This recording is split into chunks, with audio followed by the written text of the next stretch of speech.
How's everyone doing? Good. We're going to talk a little innovation. Who considers themselves an innovator?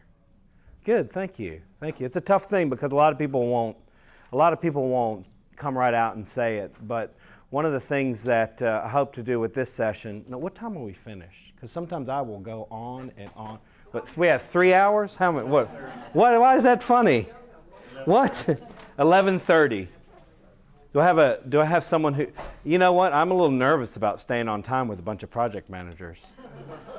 I have such a horrible reputation at AvidXchange for disrupting a project. So we're going to go to 11:30, is that right? Okay, all right. So how about let's get to know each other, and we'll talk a little bit about innovation here. So who also went to school in this car? No? Yes, you did? Similar. Did you have the plastic simulated wood side paneling that peeled off after a while? And then, oh yeah, are you going to look it up? Oh, this is how I got entertainment. Hopefully, we got 2 channels and then you had to go outside to twist it to get the 3rd channel, and that was PBS. Anyone? Yes, with enthusiasm. You know what I thought was so cool? And then wait, here was my second upgrade. Now, by the way, in order to get Pong, you had to reconfigure your television. You know, the television that wouldn't move. And then when it broke, you just put another television on top of that because that television wouldn't move. That was the next video game. That was the upgrade. Now, this is my very first computer. And one of the things, so I teach at UNCC and Queens, and what I have to do is I tell people that's a cassette deck. I tell my students that that's a cassette deck. And guess what they say? Well, it's a cassette deck, exactly. And I say, go ask your parents. Come on in. Thank you. I say, go ask your parents. And, you know, it's a way to bring families together. But I have a point behind all of this. And the point is not to bond with you.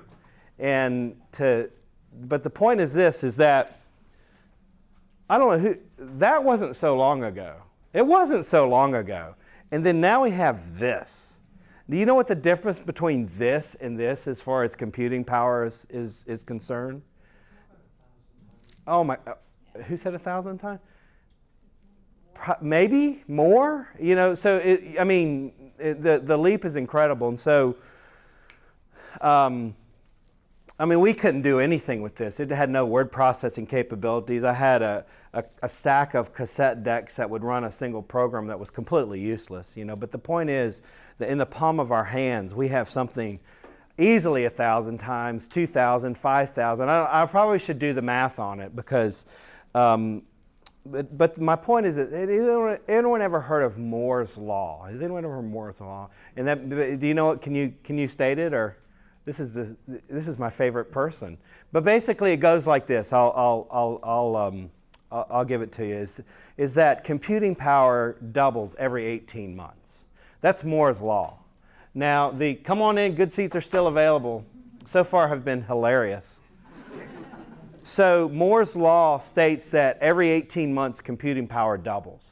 But the challenge with that is that if you look at that on a graph, 18 months after that, the double is doubled. And 18 months after that, the quadrupled is doubled. And it has a compounding effect.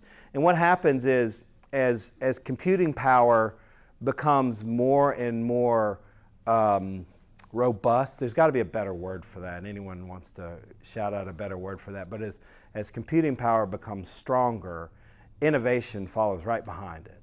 So what we see is this little effect where computing power and technology has gone like this, and innovation is following right behind that. And that's the whole point of this session today. My sole goal is to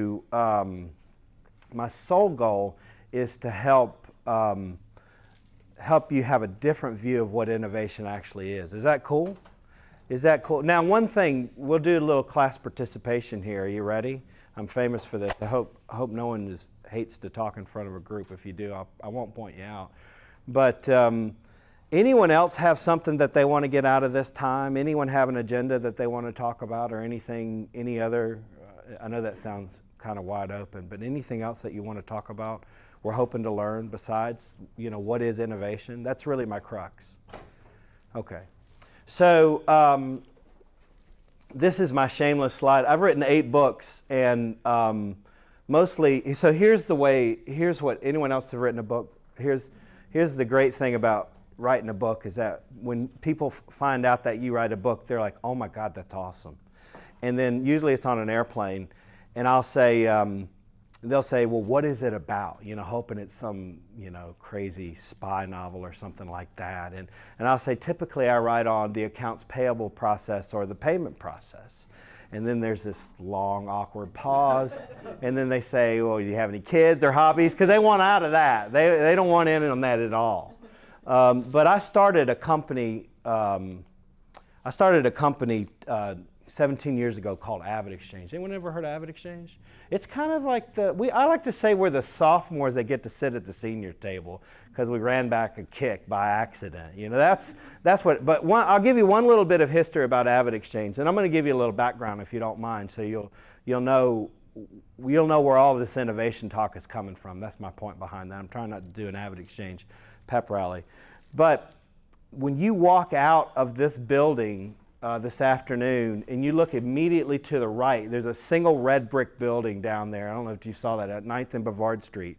That's where we started AvidXchange 17 years ago. And we were 5 people in a room with laptop computers, and we started off with this idea that we wanted to create an exchange. Now the thing about it is we were 5 people with laptop computers and a table, and it had not crossed our mind to buy chairs. That's how green we were.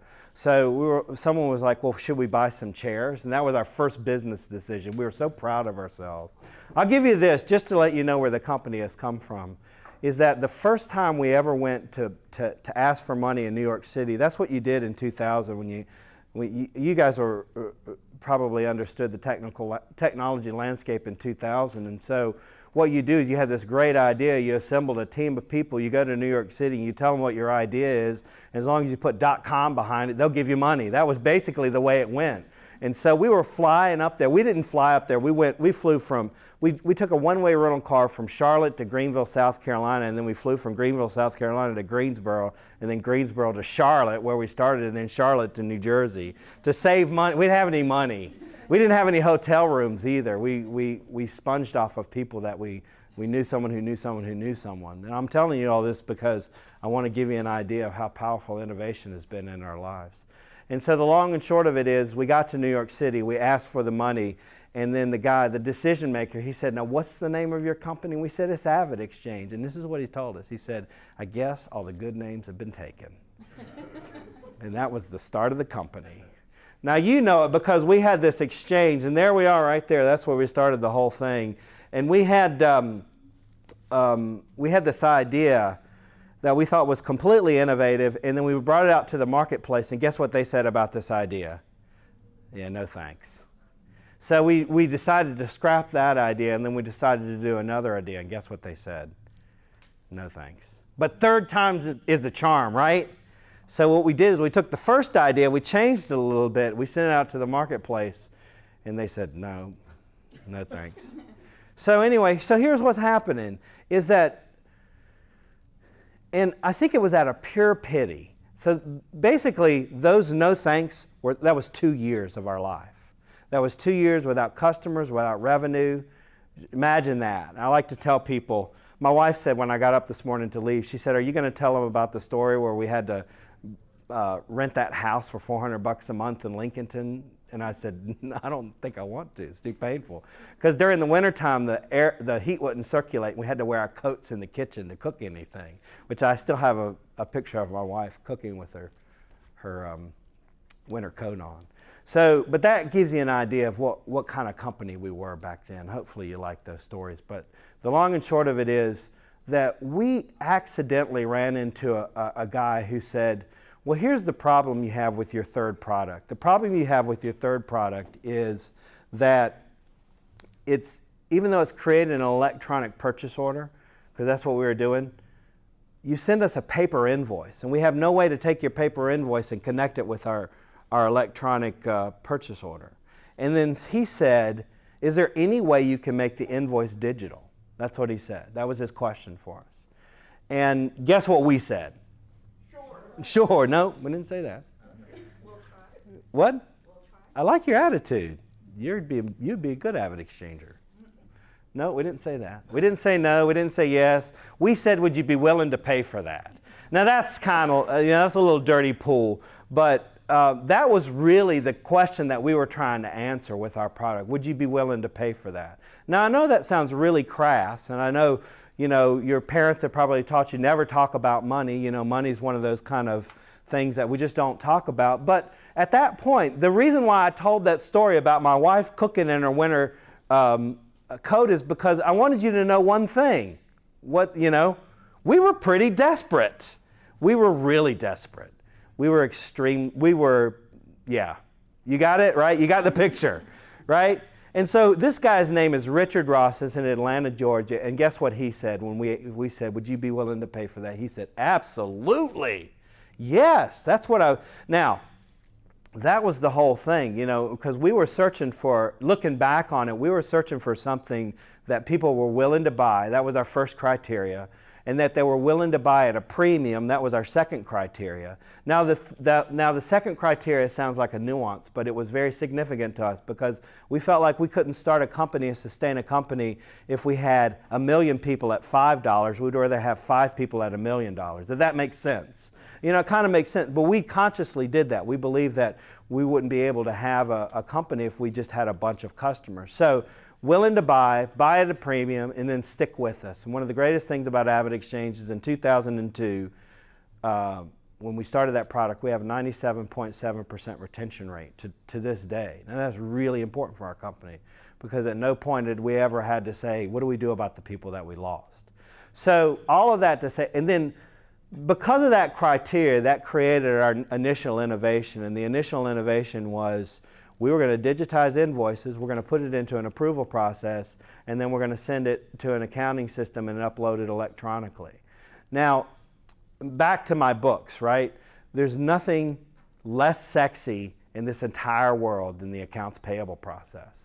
And I'll tell anybody that I can that innovation happens everywhere. I hope you'll buy into that. And one of the remarkable things about innovating on a process that people hate, and I know I always temper that when I'm talking with accounting and financial folks, and I'm sure that you've probably had your interactions or maybe even embedded into accounting and financial systems. But I'll say that is that when you take a process away that people really dislike, they never want it back. It's a pretty remarkable thing. And so that's my point kind of today, is to build off of the understanding that everything, even a process that has been known like the accounts payable process for 100 years is still ripe and in line for incredible innovation. It's just a matter of pointing it out, figuring it out, and then using criteria similar to like what we use. We use criteria that was very basic. Are people willing to pay for it? Are they willing to buy it at a premium? Because we felt like if they were willing to buy it at a premium and really spend some money on it, then it was worthwhile. Does that make sense? I mean, it's real simple stuff. Yes, sir. If you don't mind, contrast that with what's happening today with companies that are starting up like internet companies. Yeah. And all they're trying to do is get customers, non-paying customers for free. Yeah. And they're, like. Can I ask you something? Is it really free? Now, no money is exchanged, but there's probably some value that's exchanged.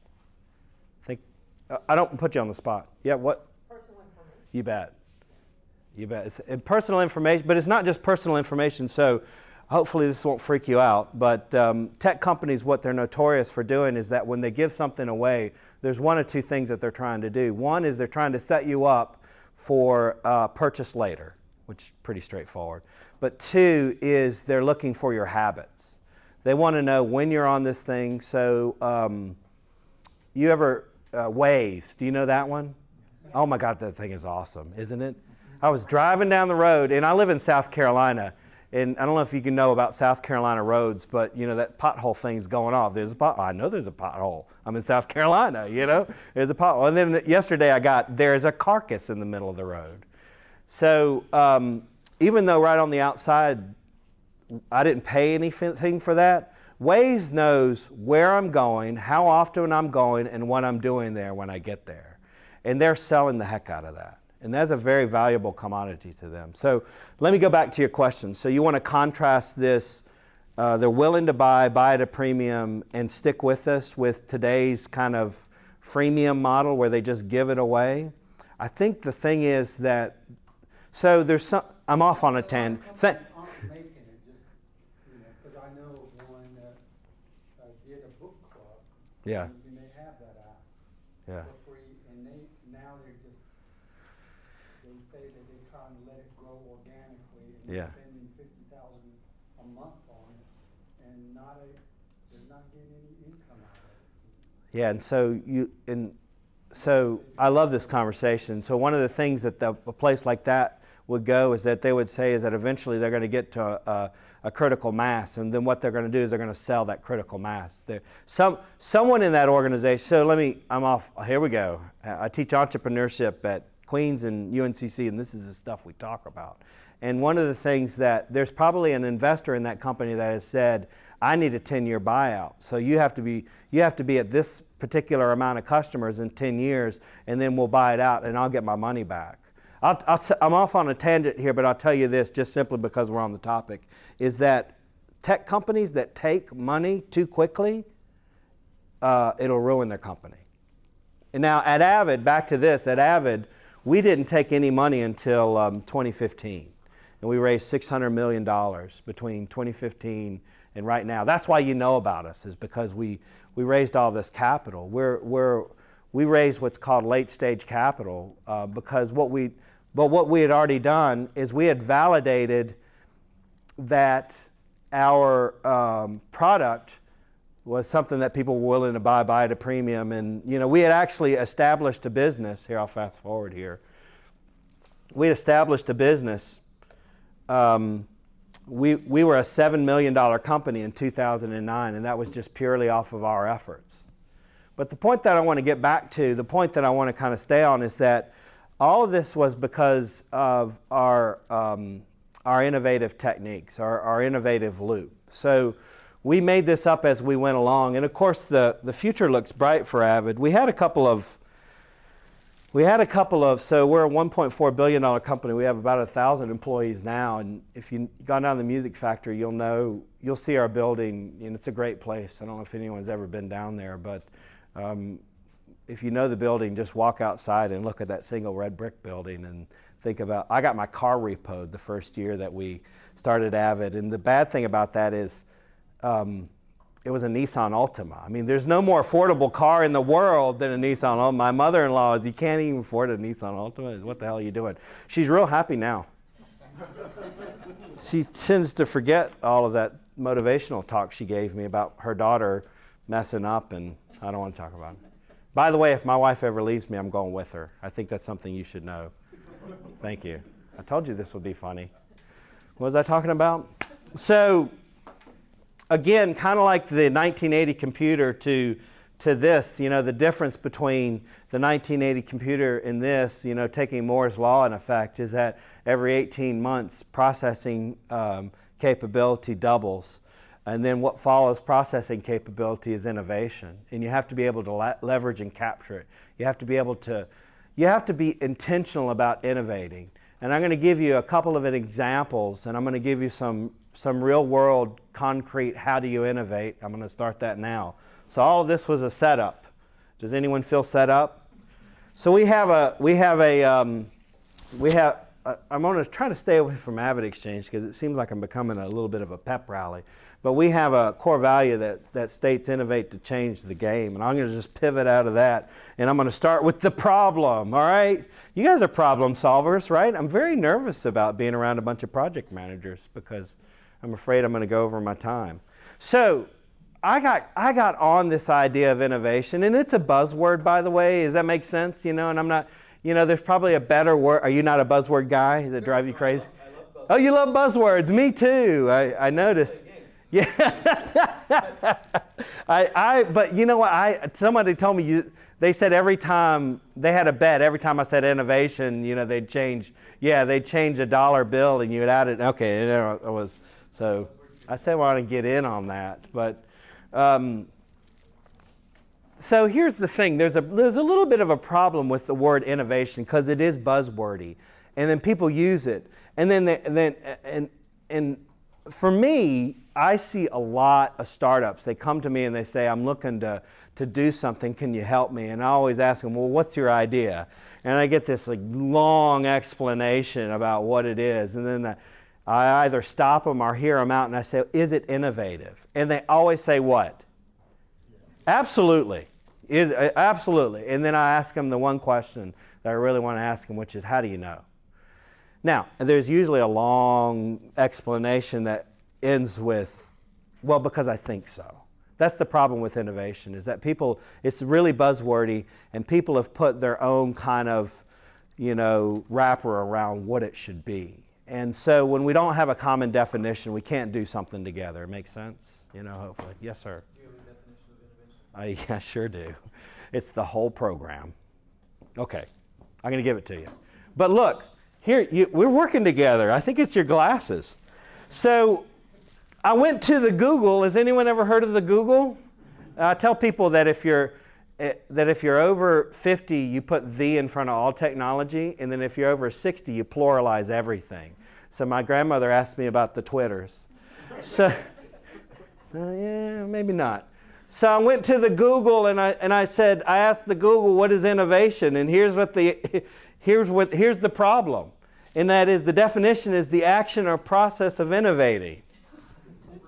I know. My mom taught school for 40 years, and one of the things that just sticks with me is that you never use the word in the definition. I mean, that's like a cardinal sin of defining. But here's the Google, look at them. They're messing it all up. I kind of like the synonyms there. I think that actually some of those kind of help us with the definition. But for the rest of our time together, first I wanted to show you the creepiest slide I had. Pretty creepy. See the fingerprints there? Well manicured. But I wanted to give you 3 things that define innovation. Are you ready? Here we go. All right. A considerably less creepy slide, equally as creepy. Thing number 1 is that, this is really the big one, is that innovation is only as good as the outcomes it produces. So in my quest for a definition, I didn't want to do something wordy, because I felt like the words would let us down. So I wanted to do something that was more material, and there's a reason for that. So innovation is only as good as its outcomes. Only as good as its outcomes. I call those outcomes the service or the product's innovative qualities. What's the innovative qualities? So they have to be material. Now, I'm going to give you what I use the AvidXchange examples all the time, because we automate the accounts payable process. Not sexy at all. But here's what we really do. Here's our innovative outcome, or our innovative quality, and that is time. That's actually what we really sell. That's what people need from us, and that's what we give people. And I give you an example. Oops, I love to write on the whiteboard. Another little AvidXchange fact, we were too poor to buy whiteboards when we first started, but someone had a genius idea that if you put a cheap back of a shower stall on the wall, it cost $15 at Home Depot, and we bought like 10 of these things, and we glued them, and you could write on them and erase them. And people were like, this is fantastic. We had whiteboards everywhere. That is innovation. You better believe it. Because I'm going to get to a point, necessity has a lot to do with innovation. Has a lot to do with it. And the more the necessity is, the greater the tendency for the innovation. And vice versa. When there's less of a need, there's less of an innovation. And you get into things like this gentleman was kind of bringing up with that tech companies suffer with. And that is that, and I'm sorry, because we talked about this, and that is they create something that's cool. Cool and innovation is not the same thing. Invention and innovation is not the same thing either. But let me go back to this.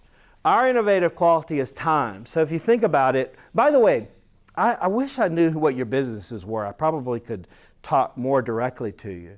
But if you think about anything that automates anything, you know, really what automation is and really what we do, and I'll show this to you in a minute, I have a picture of it. But what we do is we take the accounts payable process, and every step in the accounts payable process, we've looked at it. I've had okay, this is going to depress the heck out of someone. I've had 4,700 conversations with accounting departments about their process. I know, sexy. But here's the thing. In all 4,700 of those conversations, their accounts payable process is identical. It's exactly the same. Now, it might have more paper in it, might have more people, it might have more steps, but it's the same flow. And when you have something that has a flow that is that predictable, as a technologist, it becomes ripe for automation. It becomes perfect for automation, because what you do is you say, well, instead of opening the mail, why don't we digitize all of the invoices? You know what that does is that eliminates the need for someone to open the mail. So that's what we do. If you look at the accounts payable process, we've put software in the place of human steps. Does that make sense? So, but here's the thing, is that that's what the software does. That's not the value of the software. The value of the software is that it produces time. And so the way that we sell our software is we basically say, do you need more time? And guess what people say? They always need more time. But here's the second thing, and this is the important question. This is the really important question. And that is, well, let's say you had 5,000 additional hours every year, which is our average. That's how much we free up on average. Let's say you had 5,000 additional hours. What would you do with it? Who would be doing what? What are they doing now that they could do that's more important than what they're doing today? Does that make sense? Because see what I'm doing there? And then now the great news is this, is that's the message that I want to go to the board or to the C-suite. That's the message that I want, and that's the rallying cry that I want. Because if you know anything about automation, right, how many people believe that robots are going to take over the world? Okay, don't answer that question. But that's something that people like to toy with. And you know, every time I talk about automation, putting technology in place of humans, people get really creeped out about that stuff. But the thing is, aren't you doing something today that's probably a little lower than your pay grade? Shouldn't you be doing something else? And if the answer is yes, I have a customer. Isn't that great? That's it. That's my innovative quality. Well, help me out with this one. There's no right answer to this, but what was Uber's innovative outcome, innovative quality? Any Uberers here? Yeah. Go ahead, sir. No? No? Okay. All right. Anyone wanted to? It's pretty simple. I mean, what's that? Flexibility? That's a really good one. What's that? Quick. Yeah. Exchange of money? Yeah. Predefined cost? They don't own any vehicles. I love that as an entrepreneur. Every time I drop stuff off at Goodwill, I'm like, why didn't I think about this? I love that. Yeah. Absolutely. Every single bit of it. You know, one of the things I love about Uber, and one of the things I like to talk about Uber, let's talk about this for a minute, and that is what innovations had to come together to make Uber happen? Can you name? GPS, that's a good one. The App Store, that's exactly right. You mentioned one a moment ago, I think, which I think is a big one, but I won't put. Yeah, because I think that was the biggest stopgap for Uber to come on. Uber is that their value was you put your credit card on this app and it stays there forever and it's open, and that people had to get used to that. Yeah. Anything else? Smartphone. Exactly. You're so smart. Yeah. See, that's actually how innovation happens. It's not this eureka moment, which is, well, I'm going to start an app and put people's credit cards on it, and it's going to have a GPS system that tracks people. And by the way, we're not going to have any overhead or inventory because we're just going to outsource and 1099 everything.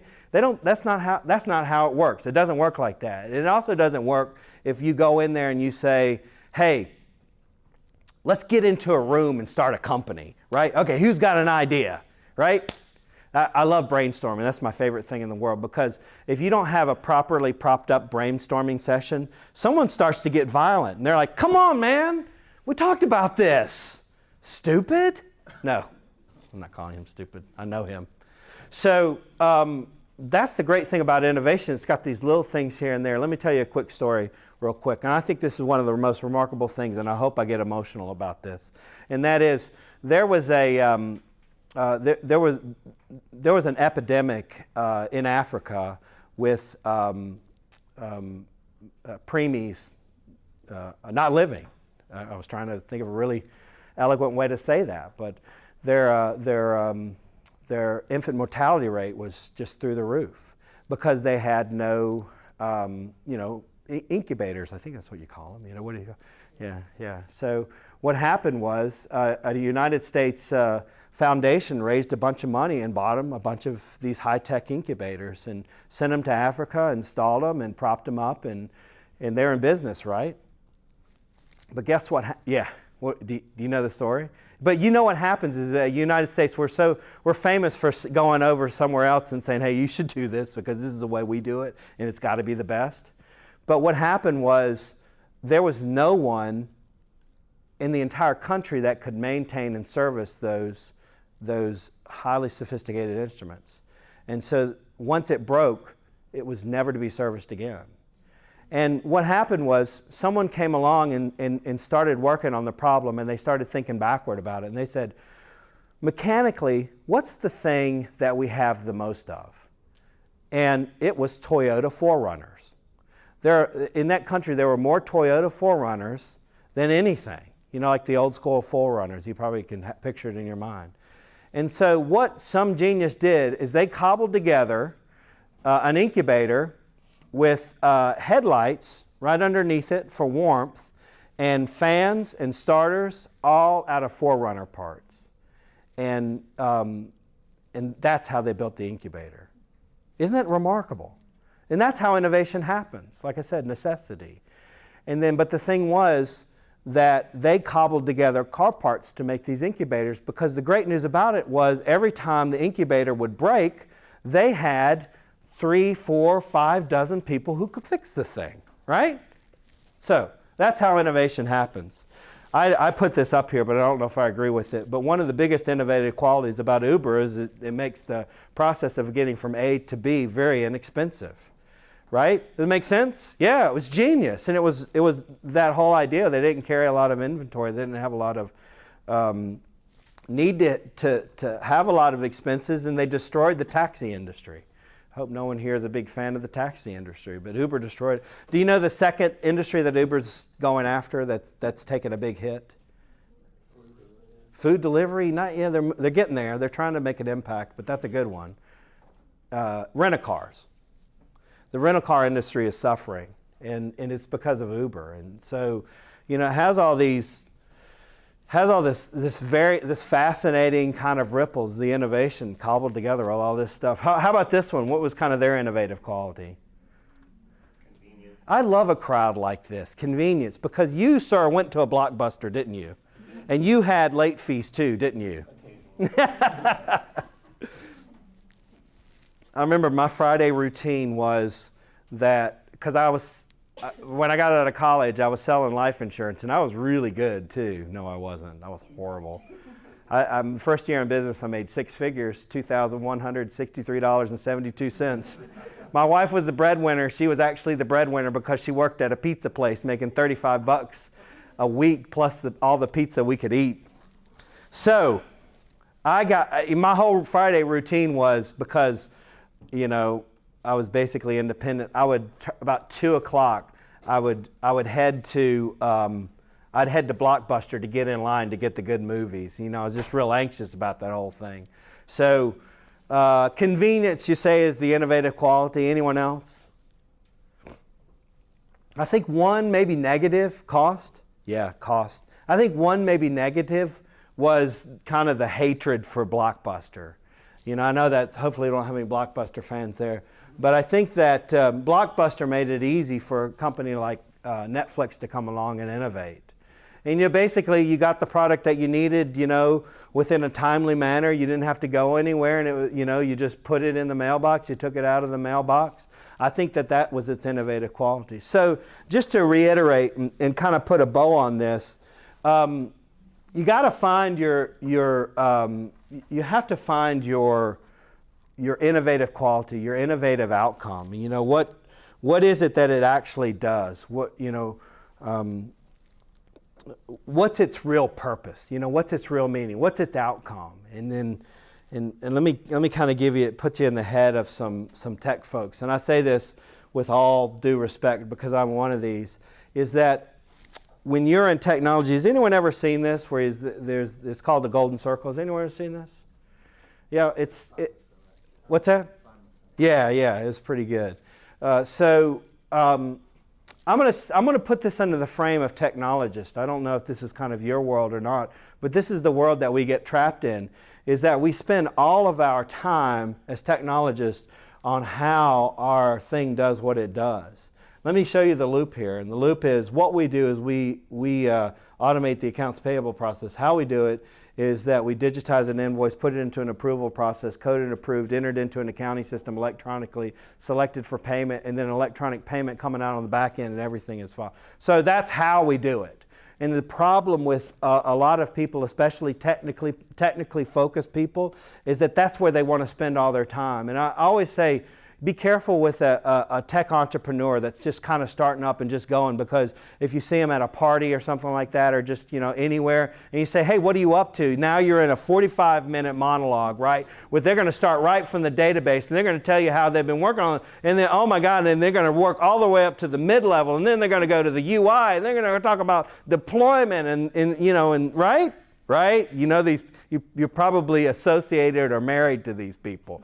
But the reason why is because this is what we work on all day, day in and day out. That's our thing. That's what we do. And someone asks us, well, what are you working on? We'll tell them. But this is the problem, is that if we never get to this, we don't have the ability to innovate. We kind of swing and miss. Why is it important? It took us 7 years to figure out that we sold time. That was our innovative outcome. That was our innovative quality. And up until that point, up until that 7 years, we were telling people how it worked. And they were never attaching to why they should do it. That was the thing that was the biggest thing that seemed to miss. And it was until we made that correction. Remember, folks, it took us 7 years to figure that out, because we were so busy in the middle of our technology. We were just explaining it and demoing it and showing it. But it was until we figured out why. And the great news about this is that once we figured out why, we could go on to step 2, very creepy slide, of something that I hope that you'll like, but it's probably going to sound very basic, is that once you can find out what your innovative quality is, it has to be measurable. I mean, that's really an important thing. But that's why I said I don't want to put much words to my definition. Innovation is only as good as the outcomes it produces. Find out what the outcome is, and then make it material, tangible. Ours is time. Time and money are two big ones, but I think they're ones that seem to be overused a lot. And if you have the ability to go beyond just time and money, you have the opportunity to really quantify, how important this is. But let me tell you the outcome of this. And the outcome is that once we realized what we were doing, we sold time. Once we realized that, and once we realized that, we were able to create tools that enhance that. So we built these calculators, and we built these measuring sticks, and we say, okay, we're going to be able to get you 4,000 hours. And the great news is, by the way, we had some really, really significant problems in our implementation group. One was because I was the one that started it and was running it. Okay, that's the biggest problem. Once I left, for some reason, it got really professional. But here's the thing. The reality of it all was that because we were selling and implementing the software, at the end of the project, we had no ability to say if we were successful or not. It was an opinion. We'd ask them, well, how was it? How did it go? Great, good, I guess. I don't know. Pretty good, yeah. So we were constantly in a situation where we weren't necessarily hitting the mark. When we realized our innovative outcome was time, and we could measure the time before they came a customer, at the end of the process, we just simply say, did we get your 4,000 hours? And that was it. Gosh, it took so much pressure off of us, because we were really selling and measuring and implementing the thing that was important. I mean, I know that's trite, that's basic. Sometimes simple stuff is really powerful. But here's the thing. This is the ripple that it had after it, and that is it actually had some remarkable impact on the way we developed the product. So now we're at a point where we say, well, we sell time, right? And we implement time. Did you get your 4,000 hours? Okay, we're good, right? Oh, you got 5? Hey, awesome. Hey, did you get 3? Okay, we got work to do, right? That makes sense, right? So, and then the funny thing is, as it poured over into our development group, it started becoming, well, our average is 5,000 hours. What do we do to the software that makes it 6? And then what do we do to the software that takes the 6 from 12 and then the 12 to 24,000? That's their conversations now. And now we have the ability, now not only do we have the ability to benchmark a project as being successful because we have an end goal that's measurable, but we also now have the ability to communicate within the organization on certain features and functions. Does that make sense? I mean, it was a really big hit for us because now we're saying, okay, how do we get to 6? How do we get to 7? You know, how would this feature get us there? So innovation is only as good as its outcomes. The outcomes have to be material. They have to be measurable. I'm telling you something that you guys probably know way better than me. I'm getting ready to get to the third one, but before I do, any questions or comments? Any reactions so far? Anything? Anybody? Oh my God. I had to come catch some of yours. Actually, let's do a quick poll. How am I doing so far? Okay, you have to say that. No. 4,000. I like this guy. It's the glasses, though. If you grew like a really long beard, we'd be like best friends. Yeah, and if you smoked and drank. Okay, did I say that aloud? No, I'm kidding. It's cigars. I don't inhale. So, questions or comments? Anyone want to react so far? Hopefully I'm hitting on something that. Yes, sir. Maybe you'll cover this later. Yeah. But you teach at UNCC and Queens. Yeah. And Oh, good. about Awesome. Entrepreneurship, those types of things. Queens? Okay. He was a goalkeeper on the soccer team. Excellent. Yeah, he was the greatest ever. Okay. Well, I don't smoke, but we'll smoke cigars. Oh. All three of us. So you had How about this now? breakthrough when someone said, you're selling time, or Yeah. however you came to that realization, but for the first 7 years you weren't quite there, and maybe Right. you were stuck in the how. Yeah. So if you were teaching a class then, Yeah. how would you advise people differently? How would you advise people differently then compared to how you advise them now? Well, so that's a really tough question because then I wasn't qualified to teach at all. Were you innovative? Were you an entrepreneur then? Oh yeah. Technically, but so here's. By your definition. Of course. I mean, I didn't have a definition, but by the way, what we were doing, I didn't consider it innovative or not. We were working on software. I always like to say we were too busy cutting down trees to sharpen the saw, a Coveyism, and that was true. But I'm trying to kind of make sure that I talk to your question. I think this is a great question, which is, how would I explain what I did then before I had the breakthrough on work like this? And the answer is, you already answered it for me, is that we stayed in the how. The problem was, and so here's kind of the difficulty, is that we were so focused on how our software worked, and we would tell people how our software worked, and they said, yeah, we're thinking about buying this software, so we would give it to them all. What happened was the customers that we got, which were few, connected the how with their own why. And that's who did business with us. Now, we never asked them, but they had to do that in their head. Now, what happened was, and the reason why we went from a $7 million company to a $100 million company is we started making the connection for them. That was a big deal for us. And of course, marketing makes the connection for them. And that was so if you look at our growth, you'll notice that in the 7th year, 7 to 10, we got ourselves together. We actually became grown-ups, and then from 10 to in the last 7 years, it's just boom, all of a sudden. 5 years ago, we were a 35-person company. That was it. So, you want to any? Go ahead. reaction off of that? I know, because you're afraid if you ask me another question, I'll ramble for another 20 minutes. No. All right, so let's recap, and I want to go through the third and final step, which is the first is you're only as good as the outcomes, right? The outcomes have to be material. So second is that those outcomes are measurable, and can't manage anything you can't measure, right? I know that's probably something you guys know better than anybody. But the third thing was the most significant thing, actually similar to what we were talking about, and we didn't understand this, is that once we were innovative, I just started clicking, yeah. Once we were innovative, the problem was that it has to be taught. People don't naturally gravitate towards innovation. Matter of fact, they do just the opposite. And I'm going to give you a little sneak peek into my life. I told you I've had 4,700 conversations with accounting and finance people, mostly controllers and CFOs in mid-level corporations. And one of the things I know about the people that I serve is that if they are marginally good at their job, I'm talking about marginally good at their job, they are excellent risk mitigators. Financial people are just natural risk mitigators.